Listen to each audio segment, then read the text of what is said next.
Hello, everyone. Welcome to our psychology study group. This module, we will be studying the relational world and the ways and therapeutics of love.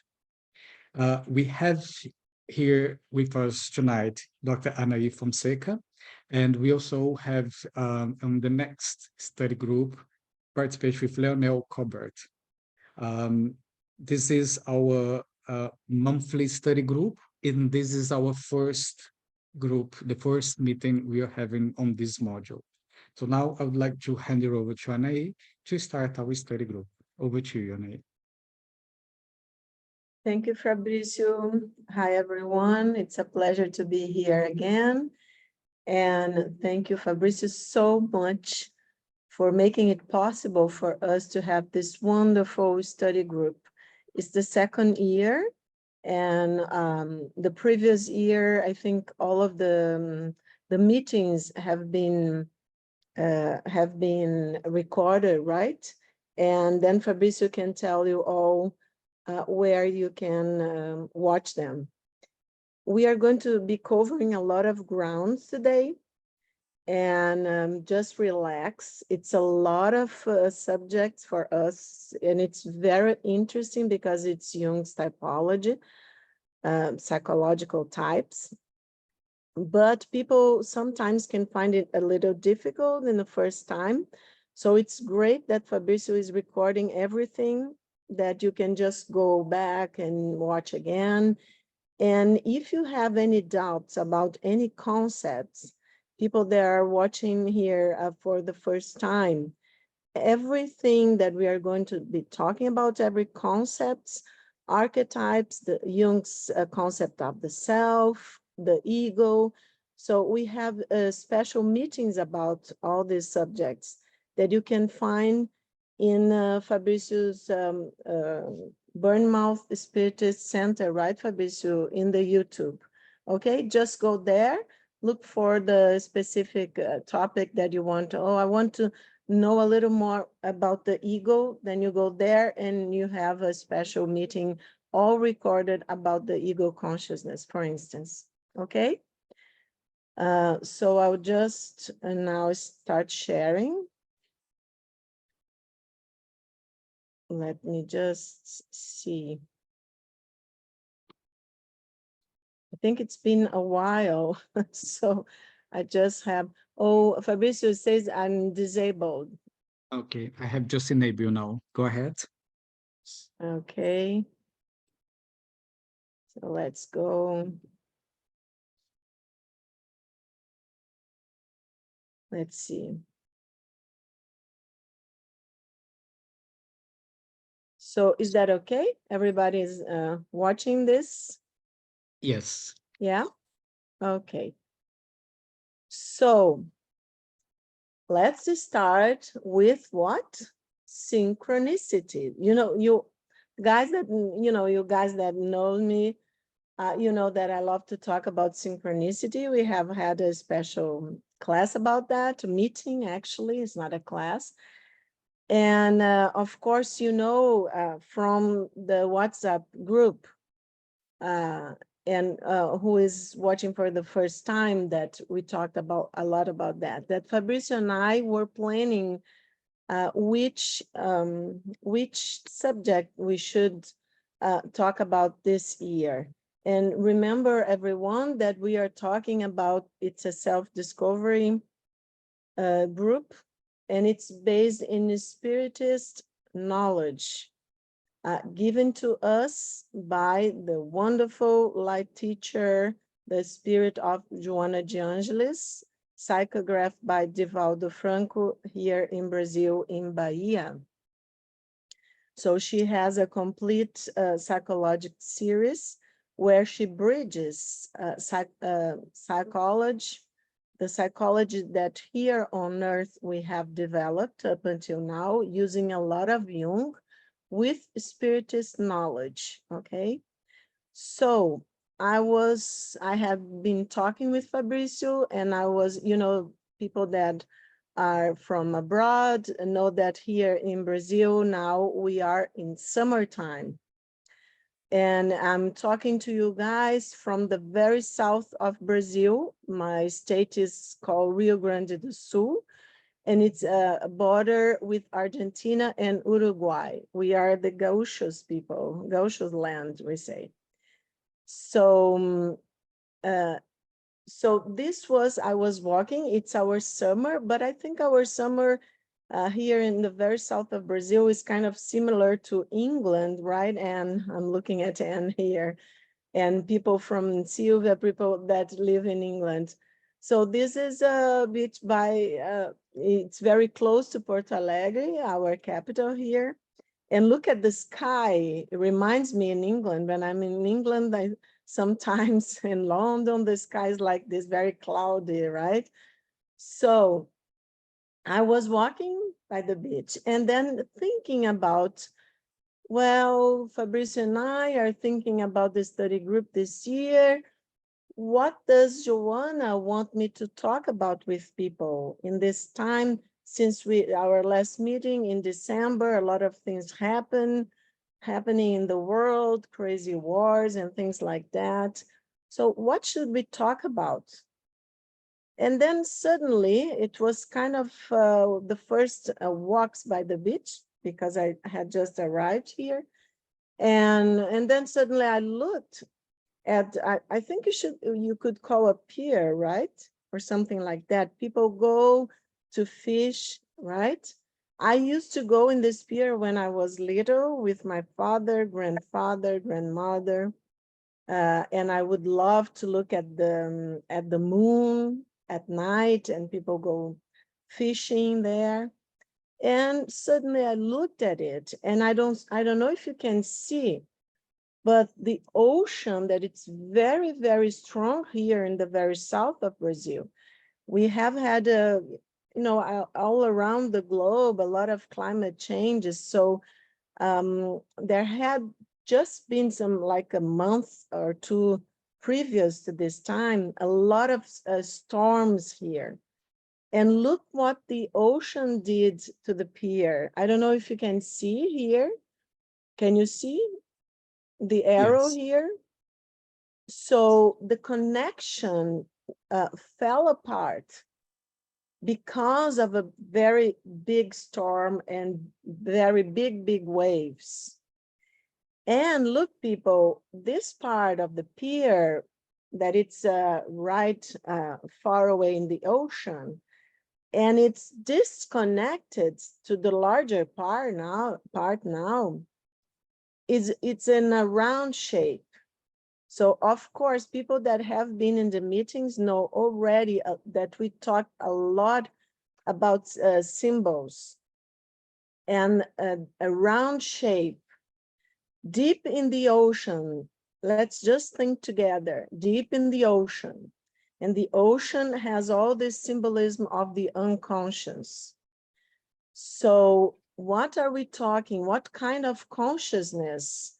It's very, very deep in our psyche, that it's connected with all the archetypes, the collective unconscious, the transpersonal dimension of the psyche is Jung's self, capital S, right?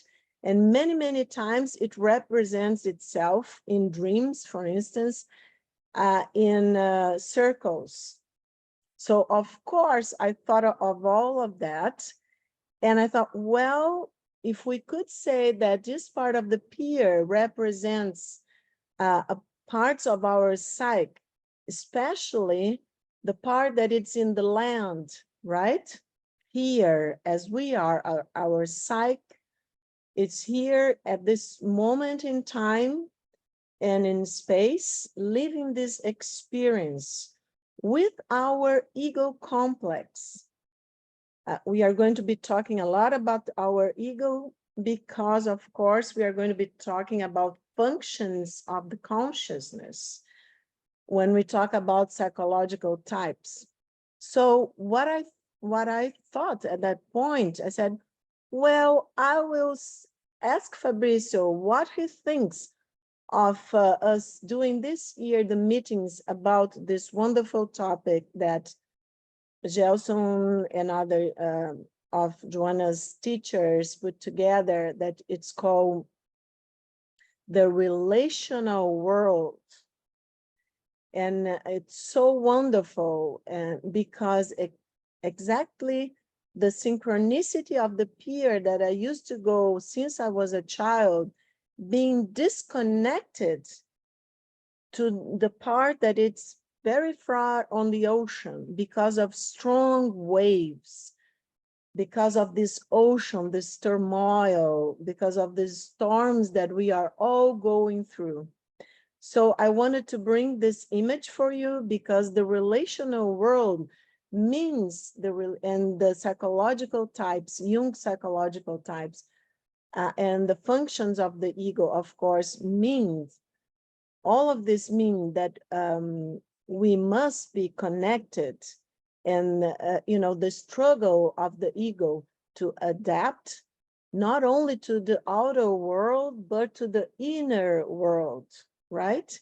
And if we get disconnected from, if the ego like ignores the self and gets disconnected from this higher consciousness that Joanna de Angelis tells us that it is the spirit, that Jung's self, capital S, is our spirit, okay? So what happens is that we get sick. The world is kind of sick because many people are disconnected from their higher selves. The ego is kind of lost. And a lot of things that we are going to be seen today when we talk about psychological types. And so I thought this was a wonderful synchronicity that I had to talk to you guys about that. And this was later on, it was last week when I was walking in the same beach that what I have when I'm right now. And then I just look at the sky and I saw this beautiful light because it's the sunset. And I thought, well, the sun, but it could be, early morning. And I thought, well, we need more light. We need light that illuminates this ocean, our unconscious. We need more light to dissipate all this shadow that still persists in our world. So let's go to now to the next slide that is talking about this wonderful book, The Awakening of the Spirit. I have just recorded a podcast that we have about Joanna de Angelis, and it's also in English. It's a lot of people involved, and Fabrício, Jussara, and Marcia, and a lot of people in the United States, in Europe, that are in this struggle to take this light that Joanna represents and her teachings to the world. And so this beautiful book, The Awakening of the Spirit by Joanna and Divaldo, that I think right now is being translated to English, but I brought a little bit to you. So in this book, Joanna says that today's human beings, after the great and unimaginable flights of knowledge and technology, struggle surprised in the murky waters of restlessness and suffering, realizing that the millennia of culture and civilization that have broadened their horizons of understanding did not solve their great emotional challenges. There is an immense gap between the Homo technologicus and the spiritual being who is unequipped with resources for the great confrontations proposed by the mechanisms resulting from their own constructions. And I think it was another synchronicity because I was studying this book for the podcast, and I was also at the same time preparing this first meeting. So of course, the mentors, the spiritual teachers, they know that we struggle here with our egos, and they kind of help us in a way that we should be going. So Joanna says robotization, globalization, programming through the intricacies of the internet, the dehumanization of feelings. Pay attention to her words. Dehumanization of feelings aimed at conquering power, glory, and pleasure have painfully conspired against the essential being, which covers itself with the physical structure in order to carry out the ministry of evolution. We are here to evolve. We are in a very quick, actually, experience in the flesh. So let's not waste it, right? So, and Joanna goes on, as an inevitable effect, there are glories of the mind and abysses of shadows of feeling. She says that the human being aiming to promote the ego to the detriment of the self moves away from the divine psyche, its origin and its goal.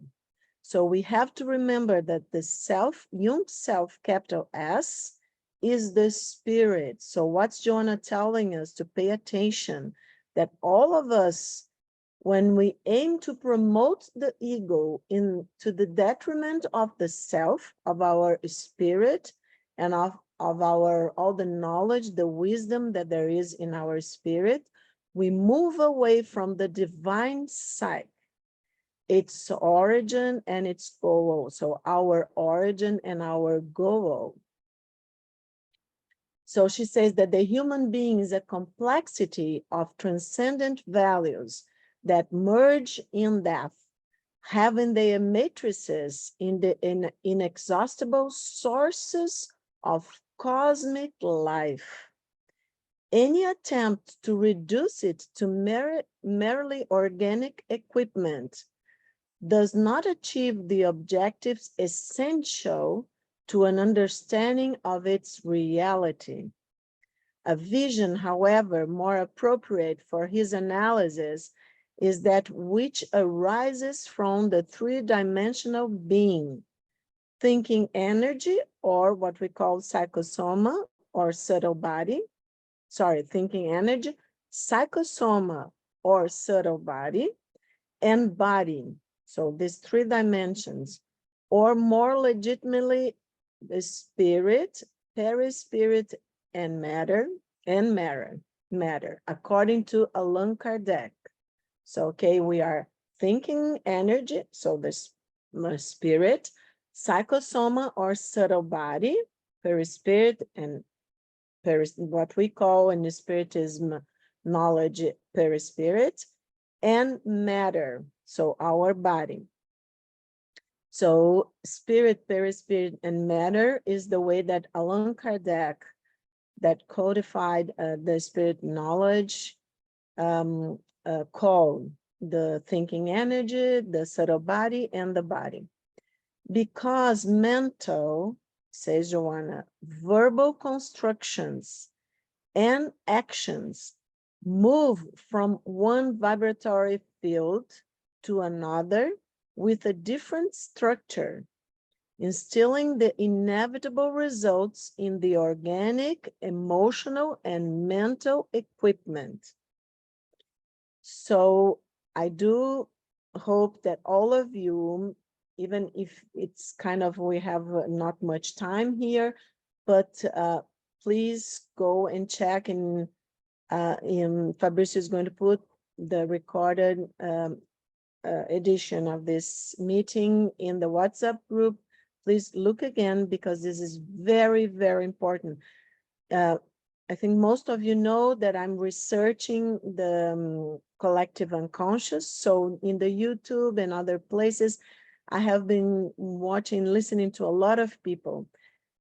And there's a kind of confusion about concepts and about what is our, for instance, our spirit, I've seen a lot of people talking about our divinity, about this struggle that we are in a moment. I've seen a lot of very intelligent, very wise people talking about like the struggle to maintain our divinity, for instance, and a definition of that. We're going to be talking later about that. But I see few people talking about the spirit, okay? And we have in the spiritist knowledge a lot of information, a lot of information.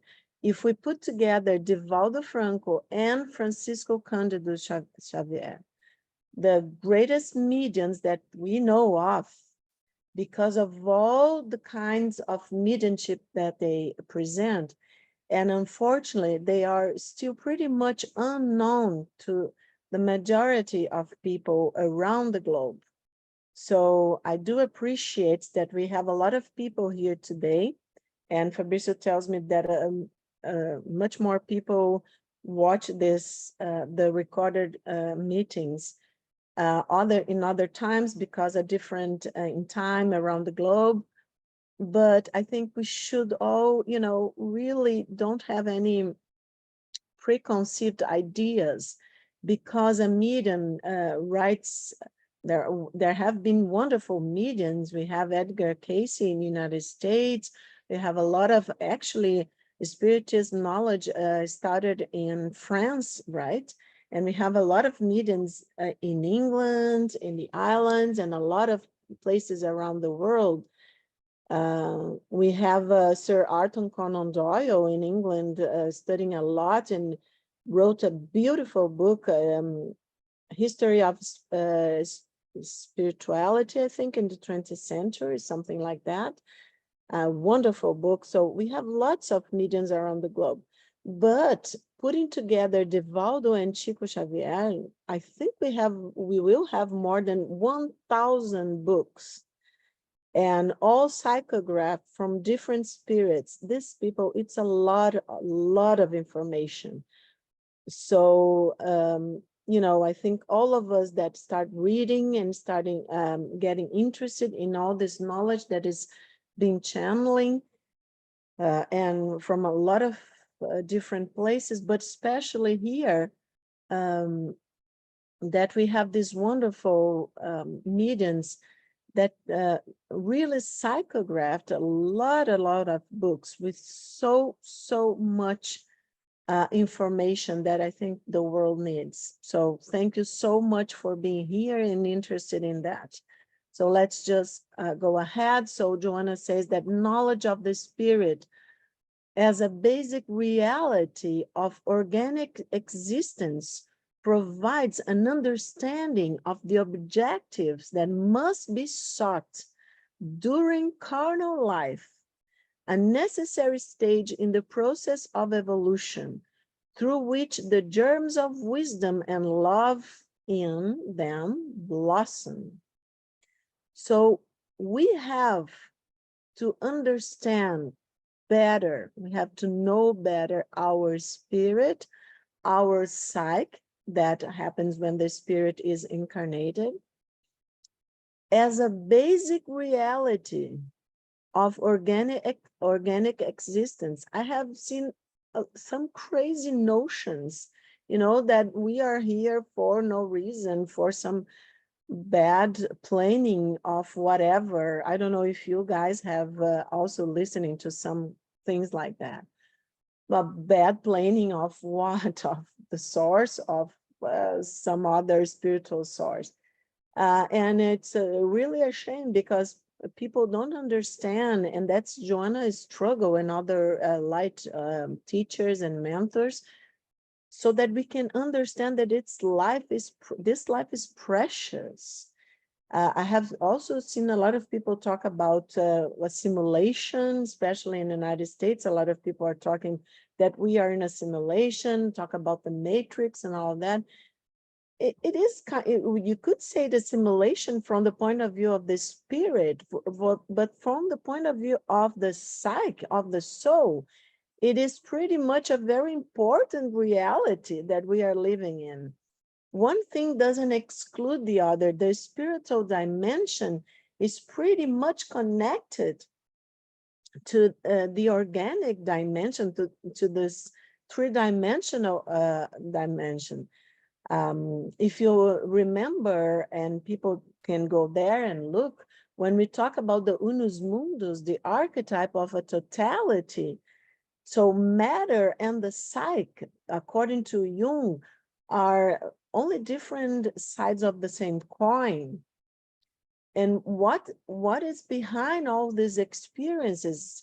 It's the spirit, is the evolution. It's such a wonderful, such a wonderful opportunity to be able to be reincarnated here at this moment when we know there is an awakening of the spirit, as the title of this wonderful book by Joana de Angelis. So it's a necessary stage, this carnal life, in the process of evolution. Remember that. And let's go ahead. So psychological types. This is C.G. Jung, the collected works. So it's volume 6, when he talks about the psychological types. It's from 921, that year, okay? And he had been studying like for 20 years and developing this idea of psychological types. So I brought to you a small, it's actually, I of course made a resume of this article, and you can look here on the bottom for, it's from the IAAP, International Analytical Association, okay, for analytical psychology, sorry. And so you can look at the link and you can go and find the article yourselves if you want to go further. And it's an American analyst, John Beebe. And I think this article is wonderful because it gives an overview, okay, of the history behind and the development of the concepts for Jung, in Jung's personal development. So John Beebe says that the concept of psychological types, which we can define as the regular differences in the way people become aware of and try to cope with their psychological issues. So I just repeat because this is very important. The concept of psychological types, which we can define as the regular differences. Psychological types are the regular differences in the way people become aware of and try to cope with their psychological issues, even when they are dealing with challenges to psyche that are similar, is a distinctive contribution of C.G. Jung to the development of the depth psychology. Jung focused on the basic principle that in relating to the psyche, we are what we are observing. So we are talking about the ego, okay, our consciousness. So Jung focused on the basic principle that in relating to the psyche, we are what we are observing. So who is observing? The ego, right? Because the ego is the center of our consciousness. Therefore, our personal equation must be taken into account when we look at our complexes and the complexes of others who are sufficiently significant to us to become, in effect, parts of our own psychological life. This is very important. So as I told you before, if people are not very familiar with the Jung's theory of complexes, okay, you should go there, and Fabrizio has put in the WhatsApp group and also in his Bournemouth center that you can go, and Fabrizio can put the link also, right, Fabrizio, of the YouTube channel of your Spiritist Center, so that people can go there and look at the meeting where we talked about complexes, okay?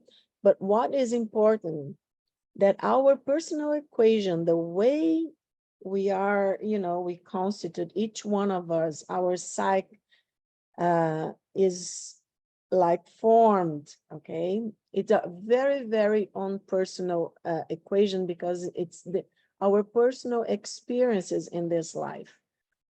And of course, as we've seen before, many times, according to Joanna de Angelis, a lot of our complexes are actually are issues that come from past lives, okay? But let's go here, what John Bibb says, that therefore our personal equation must be taken into account when we look at our complexes, because we are observing, and we are what we observe and how we integrate what we observe. So when we look at our complexes and the complexes of others, remember the mechanisms of defense, one of our past meetings. So we are always projecting onto others and introjecting stuff from one another in this relational world of ours, okay? So he says that our personal equation must be taken into account when we look at our complexes and at the complexes of others who are sufficiently significant to us to become, in effect, parts of our own psychological life.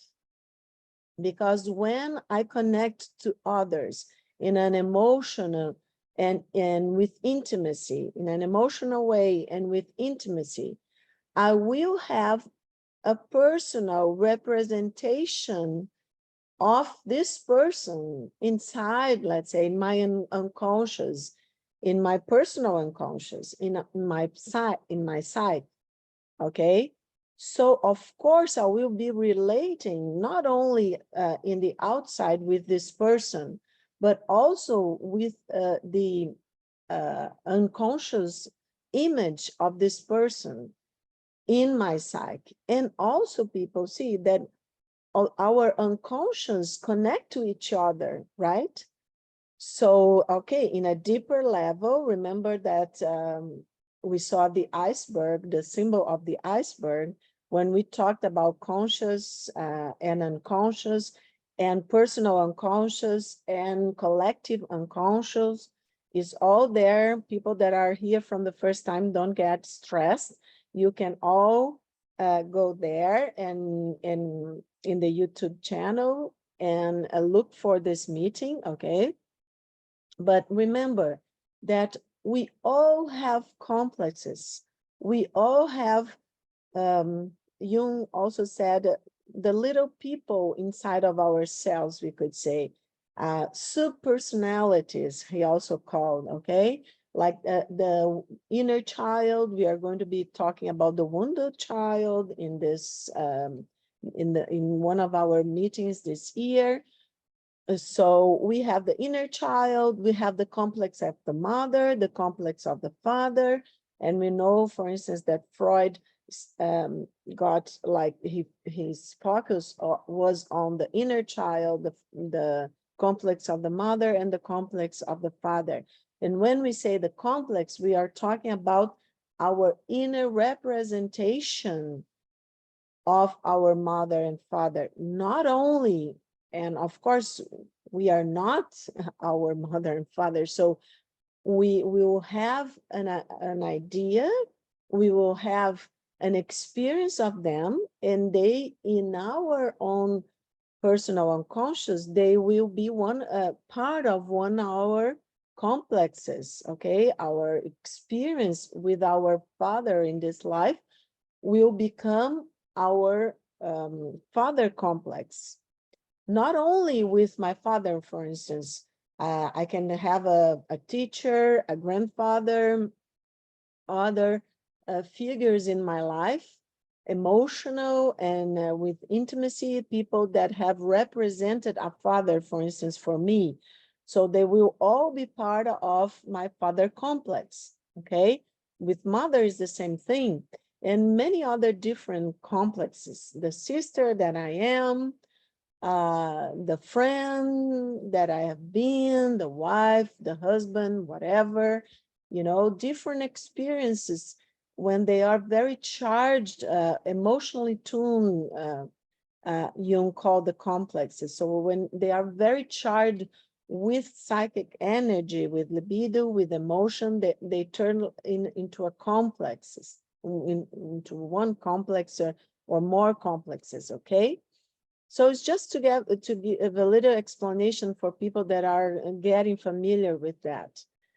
So of course, each one of us has a personal equation, a different way of dealing with our internal world and complexes, and with the complex and internal world of others that are, for us, are external in a sense, right?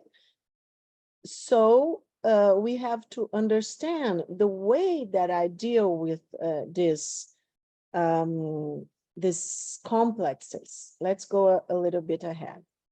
So in antecedents, John Bibb says that Jung's studies in Paris, immediately after receiving his MD in Basel, brought him into contact with both Janet, of course, because it's French, who was studying subconscious fixed ideas, and Binet, I think it's French too, who was exploring different forms of consciousness that affected the way people learn.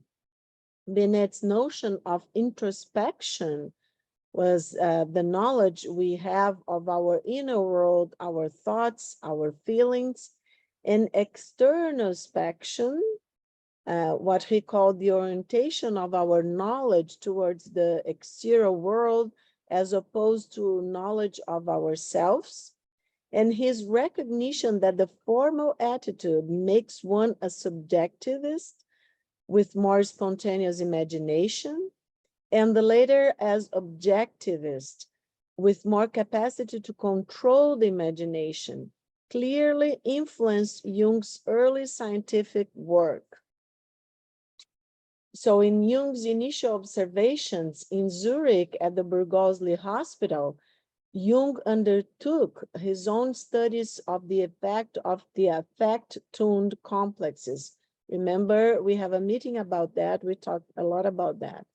So Jung's use of the word association test with normal subjects led him to recognize that there were indeed two types of people with regards to the way the test situation was approached. One was a type, so according to Jung, a type who in the reaction makes use of subjective experiences, often emotionally charged. And the second was a type who shows in the reaction an objective, impersonal habit of mind. So what he meant about that privileged feeling and the type that privileged impersonal observation. In this way, Jung first established the difference in rationale involved in the way people approach being reasonable in relation to their own undoubted tendency to have emotionally tuned complexes. By 1913, this early view had crystallized the notion of two types of psychological stance. One that could be called extroverted and feeling. At that point in 1930, Jung called joined extroverted and feeling, and one that could be called introverted and thinking. And I just wanted to tell you that it's pretty much, I think, Jung's psychological type was introverted thinking. So, of course, all of us elaborate, and study, as John Bibb is saying, from the point of view of our personal experience, personal equation, okay? But this is 1913, and he wrote Psychological Types in 1921. So let's see what happened. So Jung's discovery of irrational consciousness. So John Bibb says that under the pressure of both life and world situations of extreme stress, remember that Jung broke up with Freud in 1912, 1930. So he was in a time what very, very stressed, and he started writing the red book, the black books, and all of that, right?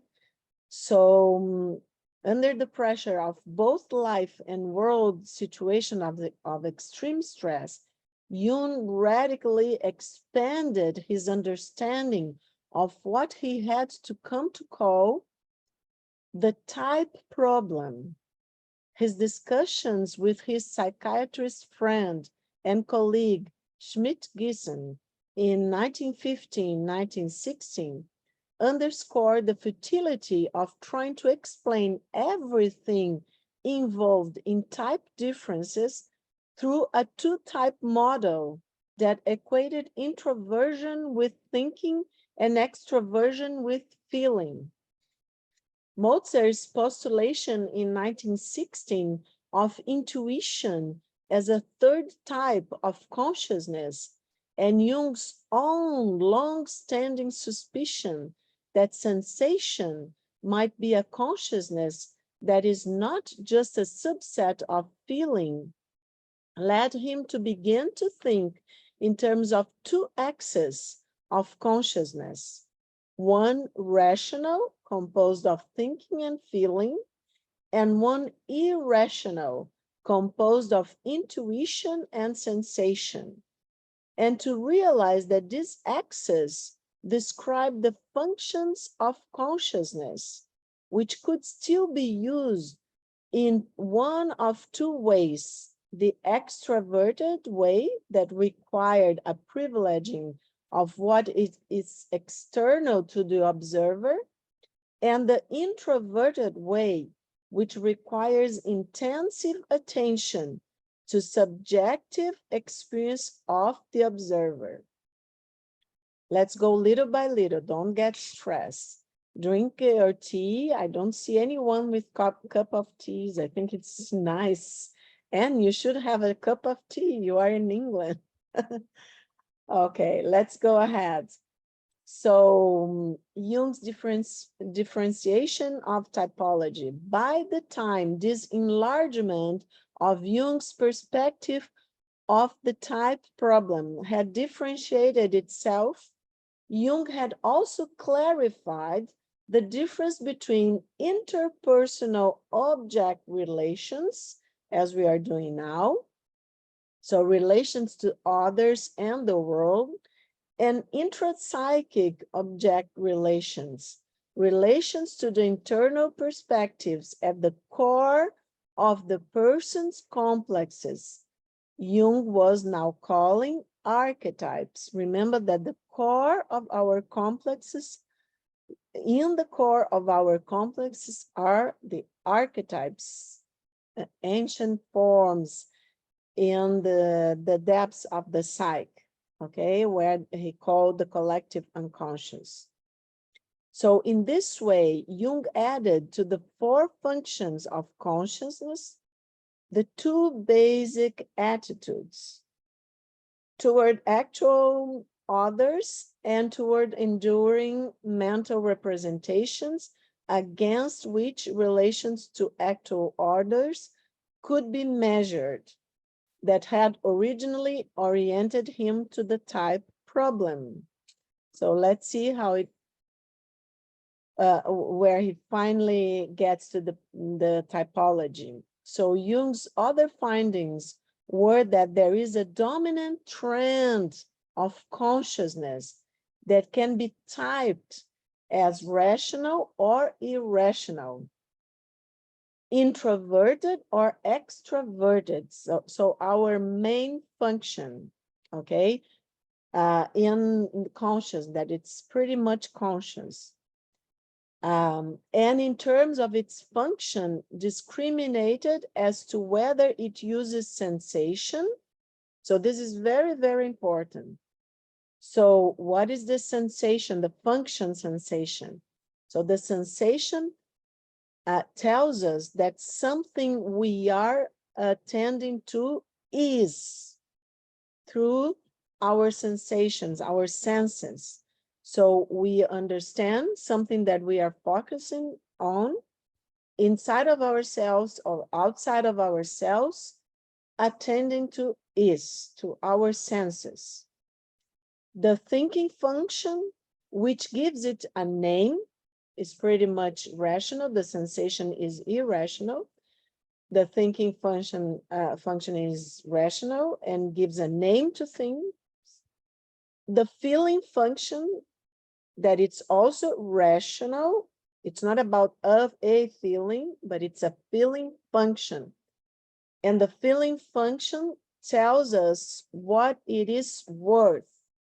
So it values what we are focusing on, okay? It gives a value to what we are paying attention, focusing on, inside of ourselves or outside of ourselves.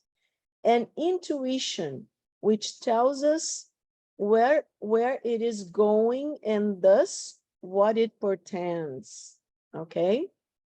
We are going to be seeing more about that, but it's just to give you an idea of the different types. And remember, there is a dominant trend of consciousness. And since there are four conscious, we say that the first two conscious functions, four functions. The first two are pretty much conscious. And of course, the other functions must fall in a kind of unconscious way. They will be unconscious. But we are going to see this better.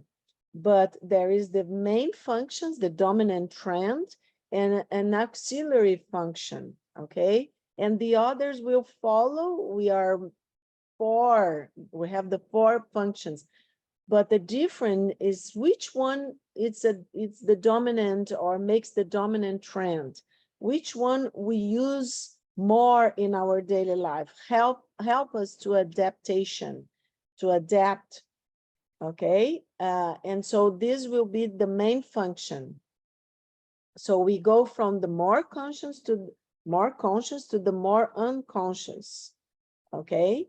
And in the four functions of consciousness. So let's go.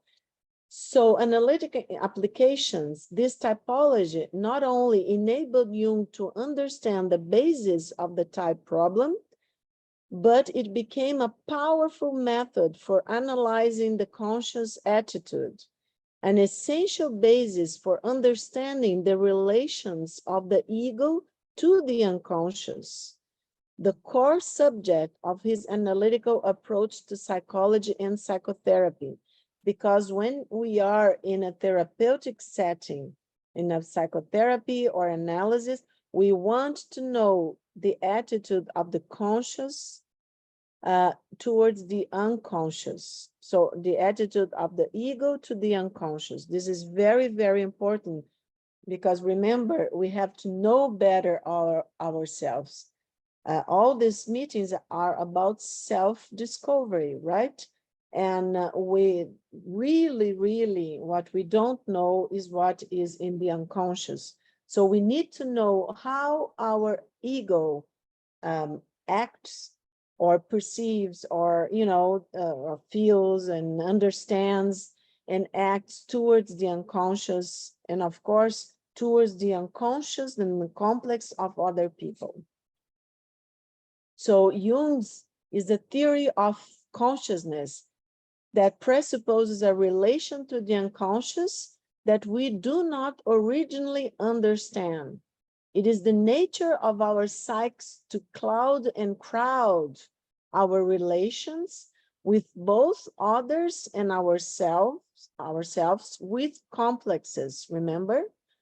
These complexes themselves form a reservoir of consciousness, according to B, that can be typed according to Jung's model of 8 basic types of function attitude: extroverted sensation, introverted sensation, extroverted thinking, introverted thinking, extroverted feeling, introverted feeling, extroverted intuition, and introverted intuition. These different types of consciousness are the building blocks of personality type. The subject of psychological types is not complete, however, without an understanding of the expanded relation to the unconscious that can ensue when the type problem is consciously recognized. This for Jung was the transcendent function that could enable us perhaps to transcend the type problem itself in a more unitary experience of consciousness. What does that mean, people? For instance, when we are a couple, Jung says that people with different typology, but complementary, for instance, if I am a thinking function and my partner is a feeling function, just to make it very simple, okay?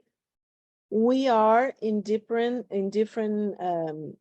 types of actually acting, understanding, inner world, outer world, reacting to one another.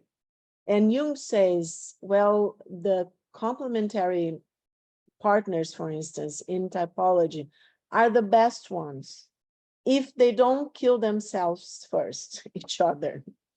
Okay, so this is like a joke, but the thing is that if we are able to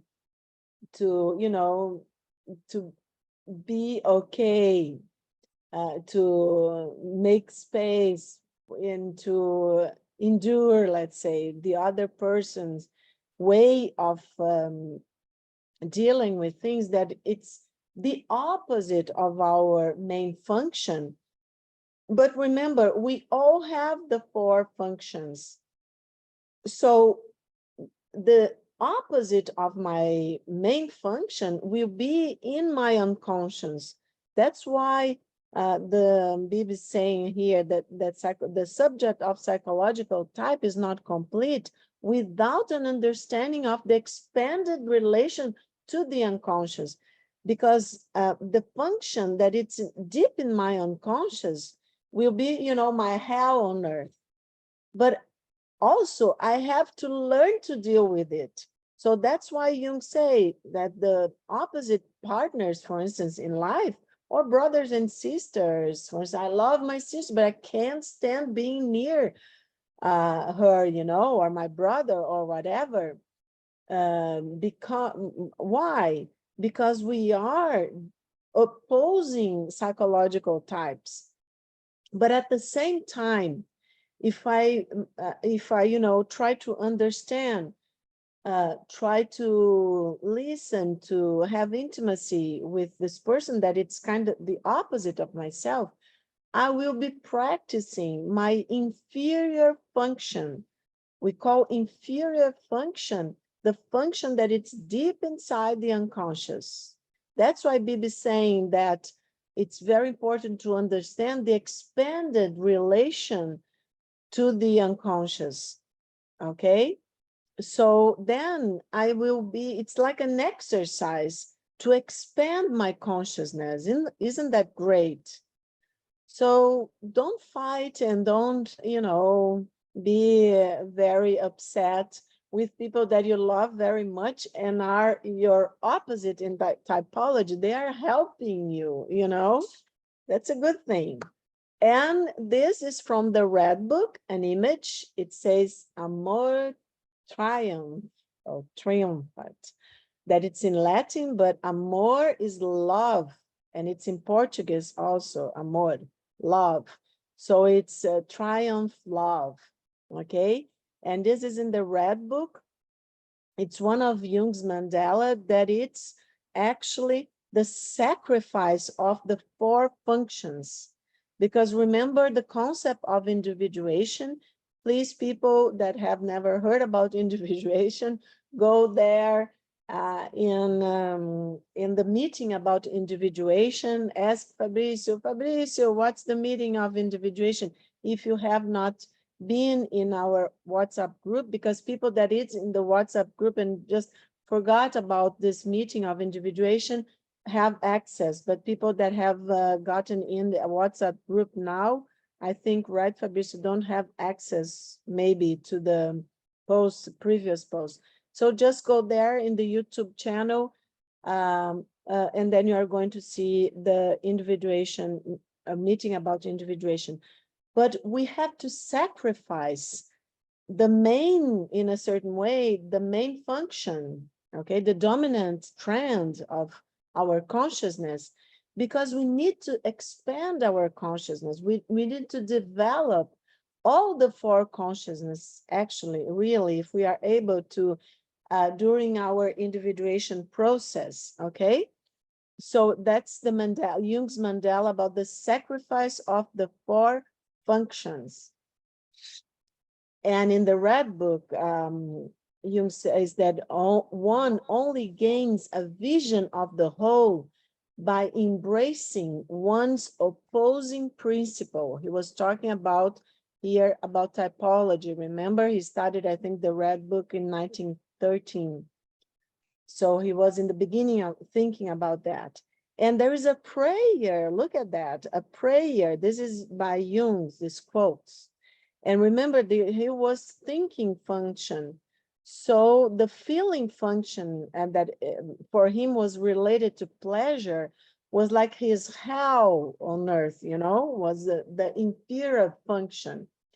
So there's a prayer here where Jung says, may the thinking person accept his pleasure and the feeling person accept his own thoughts. This is trying, you know, to be more in a whole, you know, more complete. This is individuation process.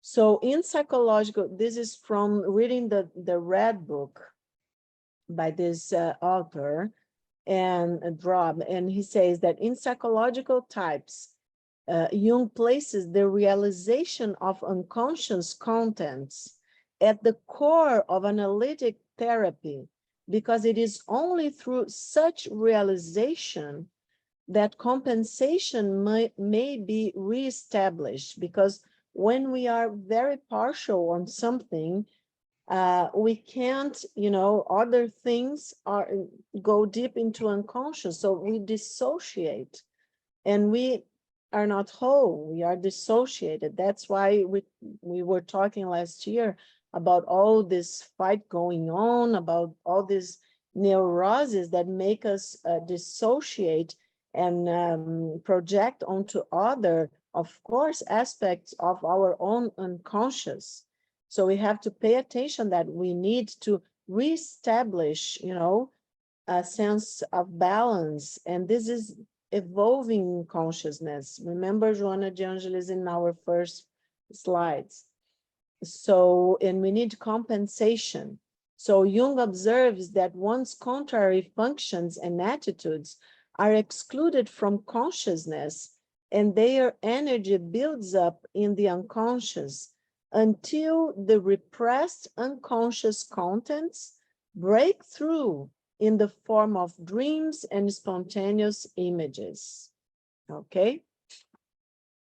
So now it's easier because we have talked a lot, and now we can find this in Google Images. Okay, there are lots of images about that.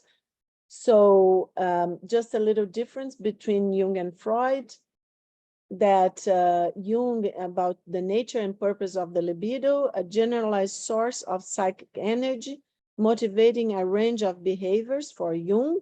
For Freud, a source of psychic energy, specific to sexual gratification. The nature of the unconscious for Jung, a storehouse of repressed memories specific to the individual and our ancestral past, and for Freud, a storehouse for unacceptable repressed desires specific to the individual.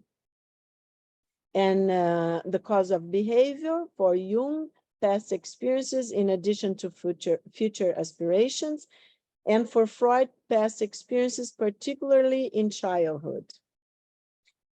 So psychological types, extraversion and introversion are central trait dimensions in human personality theory.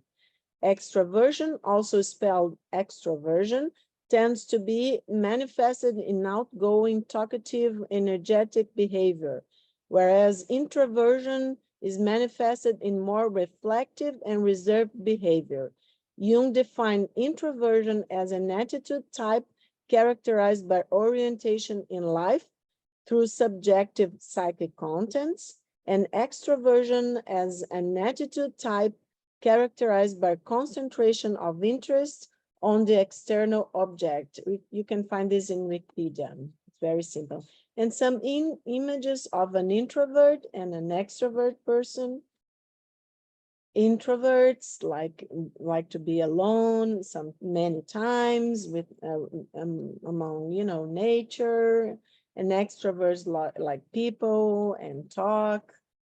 And extroversion and introversion are typically viewed as a single continuum. So to be higher in one necessitates being lower in the other. It's not fixed, all right, people? Jung provides a different perspective and suggests that everyone has both an extroverted side and an introverted side, with one being more dominant than the other. Virtually all comprehensive models of personality include these concepts in various forms. Examples include the Big Five model, Jung's analytical psychology, and for instance, the Myers-Briggs type indicator, and some others that you can see there. So extroversion, a person can be more like ambiversion, and introversion, it's just like about intensity, okay? And what's predominant in the consciousness, the attitude. Extrovert and introvert, some other images. Introversion seek less stimulation, recharge, reflect in quiet, think before speaking, value one-on-one friendships, favor independence, avoid center of attention, being center of attention, value deep experience. Extroversion, seek greater stimulation, energize around people, think out loud, large social network, thrive in teams, crowds, enjoy being center of attention, value broad experience. Extrovert preference, talk out loud to sort through their ideas, communicate freely with anyone about themselves, visibly gregarious, prefer communicating on the telephone or in person, usually prefer getting input from as many people as possible. Introvert preferences, think things through before speaking, openly talk about themselves with people they know and trust, visibly stay in the background, prefer to communicate in writing, including email exchange, prefer one-to-one conversation over meetings. And the types, so we have thinking, extrovert thinking. The person is analytical, strategic, plans, implements, organize others. Introvert thinking, a person is contemplative, discovering, theoretical, seeks self-knowledge. Extrovert feeling, the person is sociable, sentimental, seeks personal and social success. Introvert feeling, inaccessible, enigmatic, self-contained, seeks inner intensity. Extroverted sensation, the person is practical, hands-on, pleasure-seeking, hard-headed. Introvert sensation, the person is intense, obsessive, detached, connoisseur, expert. And intuition, extrovert intuition, the person is adventurous, innovative, seeks novelty, propose change. And intuition, introvert intuition, the person is idealistic, visionary, esoteric, mystical, aloof. Examples of the 8 Jungian types. So for thinking, introvert thinking, philosophers, theoretical scientists, some inventors, extrovert thinking, research scientists, accountants, mathematicians. Introvert feeling, subjective, movie critics, art appraisers, extrovert feeling, real estate appraisers, objective, movie critics, for instance. Attitude sensation, artists, classical musicians. Extrovert sensation, wine tasters, popular musicians, house painters. And introvert intuition, prophets, mystics, and religious fanatics, maybe. Extrovert intuition, some inventors, religious reformers. And we have extrovert thinking type, objective, dogmatic, tend to repress emotions, interested in learning about the external world.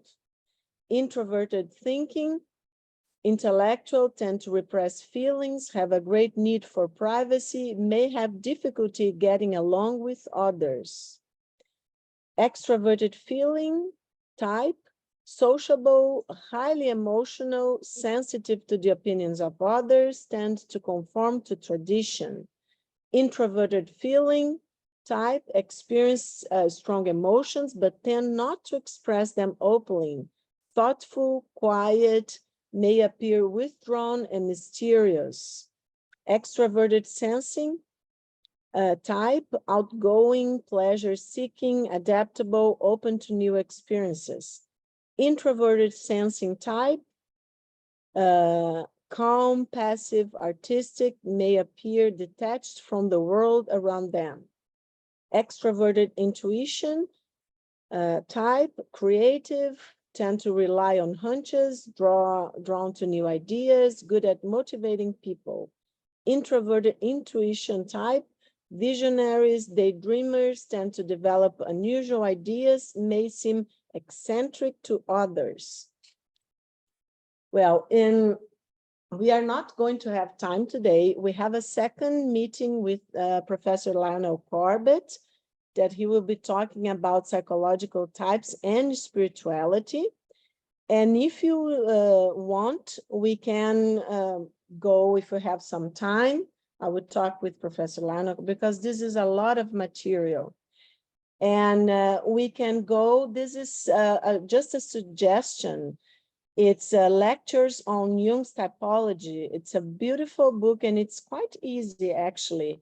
It's Marie-Louise von Franz talks about the inferior function, and James Hillman talks about the feeling function. Okay, I will just stop sharing a little bit, and please. Oh, sorry. I can't stop sharing because I want you to. I want to show you something here. Before we go to, we have like 15 minutes of questions. I will just go and I'll start sharing again with you in one moment.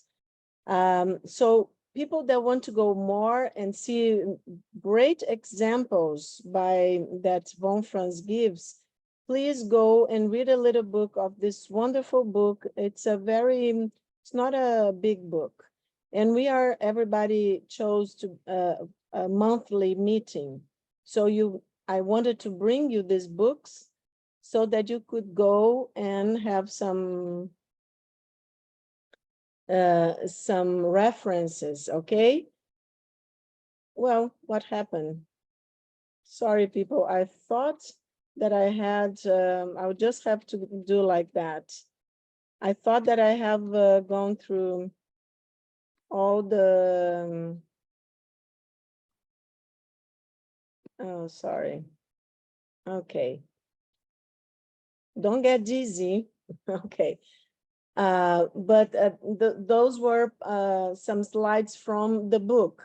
But since we are in a monthly, but Lionel will be talking, and I will be with you next Sunday.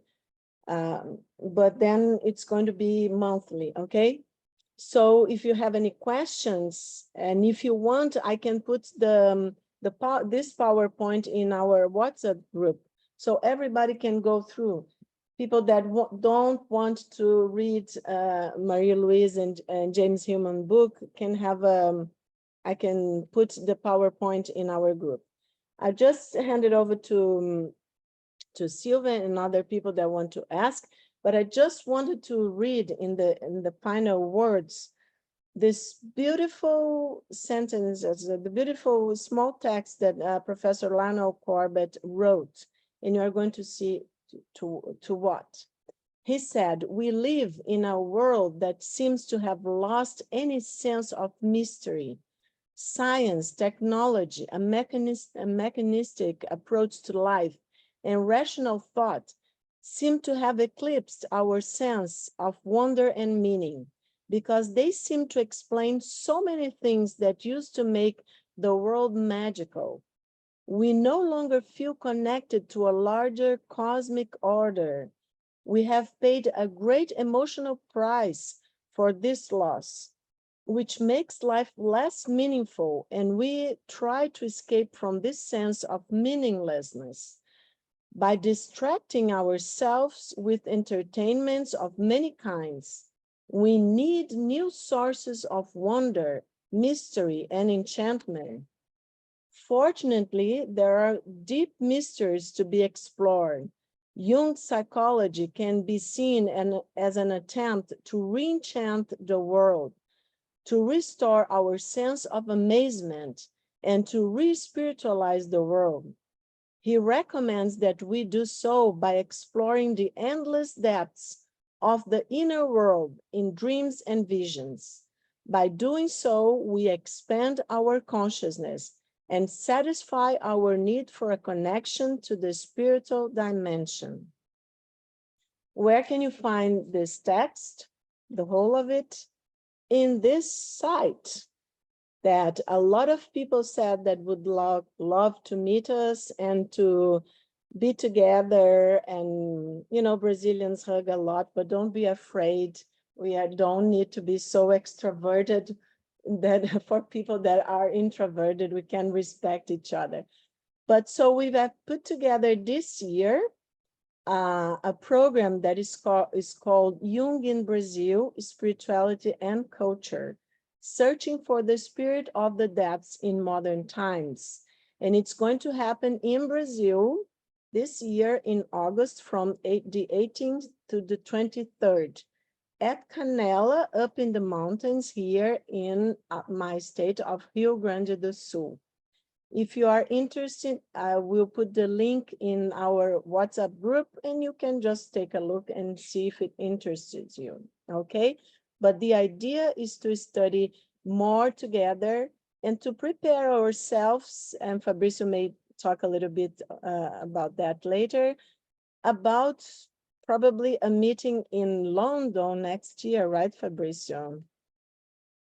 And thank you. This is a small, I was in a very beautiful park in Canela and giving goodbye to people from this heart. Of course, by now you can understand, or maybe some of you can ask, what's Anahy's psychological type?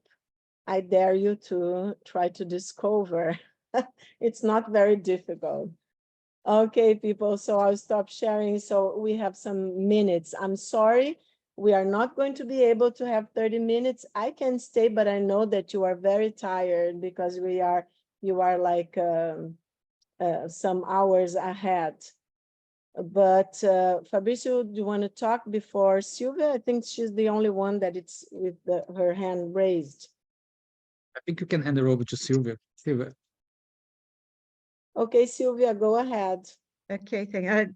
I'm trying to, I have so many questions, it take 2 hours. But just very quickly, when you're talking about the dominant, we had the 4 functions, but there's always one dominant.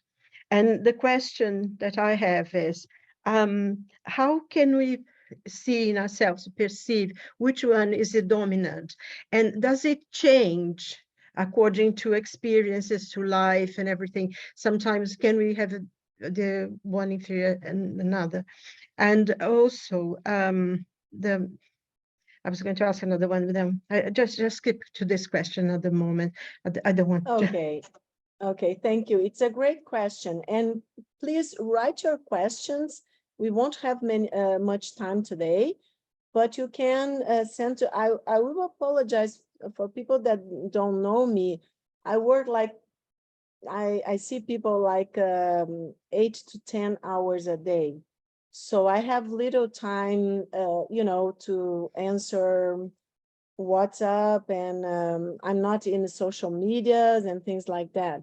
So we have in the last year, we said that any questions you can send to Fabricio, and then he can send to me, and I can think and answer if it's possible, or I will answer anyways in our next meeting. Okay.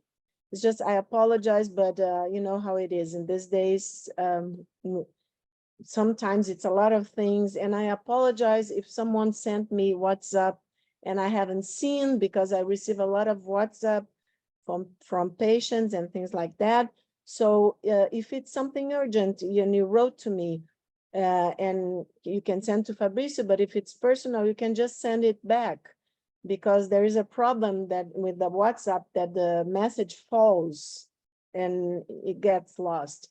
But to answer Sylvia, the main function is the one that helps the ego to adapt more, you know, and to adapt to the, not only to the outer world, but to the inner world, to understand, to deal with the inner and outer different issues. Okay, Sylvia, and I will give you an example. And your question is really great, because yes, we can be functioning actually not with our main function, okay, the dominant function in the conscious.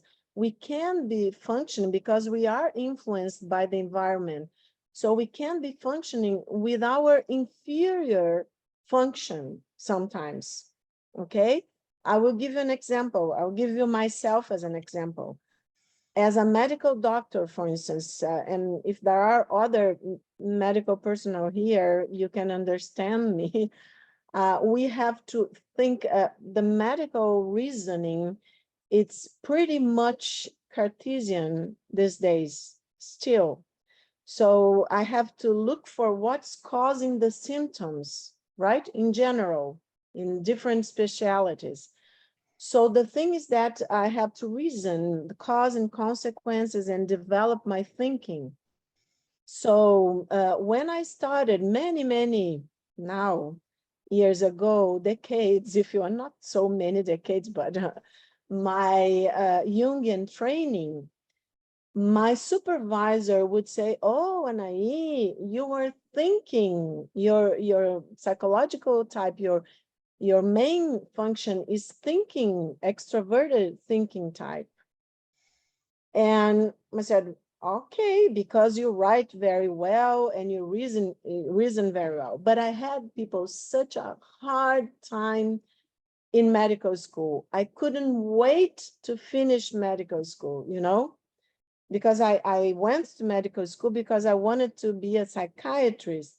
And as I told some of you last year, I wanted to be a psychiatrist because I wanted to be a doctor of the soul. I didn't even know what that meant, but of course I didn't, it was not in medical school and being trained in Freud and psychoanalysis that I was going to be exactly the doctor of the soul. I hope Joanna considers me nowadays. I'm trying, struggling to be a doctor of the soul, but and after finding Jung, okay. So she told me, my supervisor, that, and she was a very, of course, she was a supervisor and a very experienced Jungian analyst. She told me that I was, but she was my supervisor. She was not my analyst, okay? So she told me that I was thinking, extroverted thinking. And I went to my analyst, okay? And he said, no, you are not extroverted thinking. You are extroverted feeling type. So I was, the whole of medical school, I was in hell, okay? If you can say, why? Because I was working, functioning, okay, with my inferior function. I was doing well. I did great. I had A's. I'm not saying, oh, you are such a, I studied a lot, but it was my inferior function. So I didn't like to go to medical school. I had a hard time. I couldn't wait to, to get to psychiatry, for instance. That was my main objective. So I hope I have answered you, Sylvia, that because you choose something, because of your environment, you could be working through your inferior function, okay?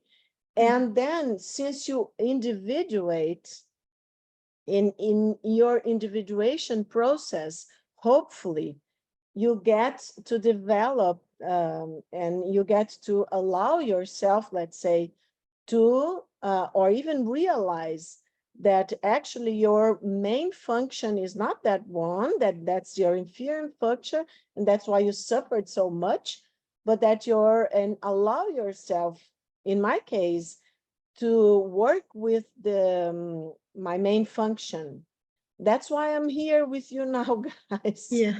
And not writing a lot of, I'm researching, but I have colleagues that work with me, because for me, I write very well, but it's like hell, okay? So I think Thelma was the other one. Just very quickly from Write your what you said, questions. Anahy, I'm sorry. Just very quickly from what you said. So if you introvert and introvert, they cross over as well. It's more or less the same thing. You can be both Yes. different situations. Okay, thank you. Thank you. Sorry, everyone. Yes, and you are going to see the extroverted feeling has introverted thinking as inferior function. Is it's the opposite, okay? You write your questions, and I will put the PowerPoint in the WhatsApp group, and you can read what Marie-Louise von Franz said about, and I have made for you the slides about that. And then if you still have questions, then just send to Fabricio, right, Fabricio? Or write down to remember we can start with questions next meeting. Mark, please, was there any other person with the hands up? I think we still have some little time. Hi, Anahy. Hi. Thank you. Right. Hi. Thank you for your presentation. Actually, just a simple, brief question. When you were talking about Moltzer and the addition of intuition, could you just do you have the first name or a book, or I missed like. Oh, that was John Bibb's reference. I can put in for you, because he was doing an overview. I can't remember the first Mozart's first name, but he wanted to tell people the authors that Jung was in contact with and that he was reading. So Jung pretty much started reading and talking, and with these authors that John Bibbs refers to. But in the link, Mark, that I put in the bottom, you can see the whole of the article, Bib's article, and he has all the references, okay? Great. And I loved your line about your Just pursuit. ask What? me if I can send to you. Yeah, okay. And yes, and just an acknowledgement as a fellow pursuit of Doctor of the Soul. I have a strong orientation towards intuition. So that's also why I was asking. So again, thanks for your presentation. Oh, great, Mark. Nice to see you here again. And intuition is my second function, so it helps me a lot sometimes. It helped me a lot during all medical school because, you know, since I was working through my inferior function, so intuition helped me a lot. Thank you. So I think I can't see any other hands up, and I think we are, Ashley, I will ask you, since we are right on time, and Fabrizio asked me to respect the time, if you can write down your questions, okay, and send to Fabrizio. It's very important thing, people, since we have only an hour and a half, and sometimes the topics are going to be long, that you can write, and we will always try to, in topics like today's, to leave some minutes, and we will have Professor Lionel Corbin. He can answer some of the questions too next meeting, okay? We will try to leave like 10 minutes when we have so many questions, before we start the presentation or after, to answer questions. All right? Fabrizio, I think we are on time. Elsely, please write your questions. I thank you so much for having this, a lot of people. We are right on time and still with 44 people watching, and I apologize, but I tried to make shorter, as short as I could, but you know, it's a lot of stuff to cover in 1 hour. Thank you so much. Fabrizio, I'm handing over to you.